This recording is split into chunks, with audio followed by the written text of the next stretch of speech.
Hello and welcome to our YouTube channel. I am Syed Muhammad Hayat and I'm working as a design engineer in Youth Tech. Youth Tech is a design service company. We provide design services to our clients.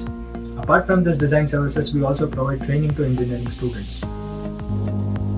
How to identify the symbol of first angle projection and third angle projection. So guys, this is the symbol of first angle projection. So first we have to identify which is the front view and which is the top view. Here in this case, this is the front view and this is the top view. Front view is always drawn in the vertical plane and top view is always drawn in the horizontal plane. So to obtain the top view exactly like this on the horizontal plane, the observer has to observe the object from this particular side. So when the observer is observing from this side and writing the projection on the opposite side, we call it as first angle projection. Now coming to third angle projection symbol.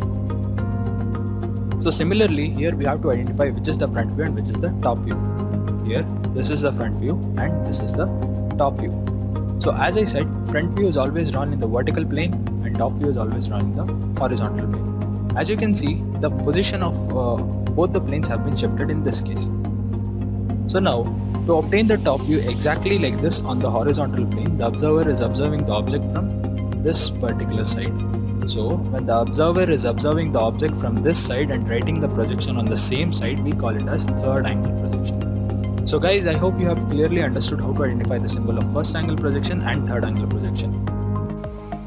Thank you for watching the video. If you like the video, please hit that like button, comment us down below your suggestions regarding the content in the video, and also mention the topics on which you want an explanation on. Please do subscribe to our YouTube channel and stay connected.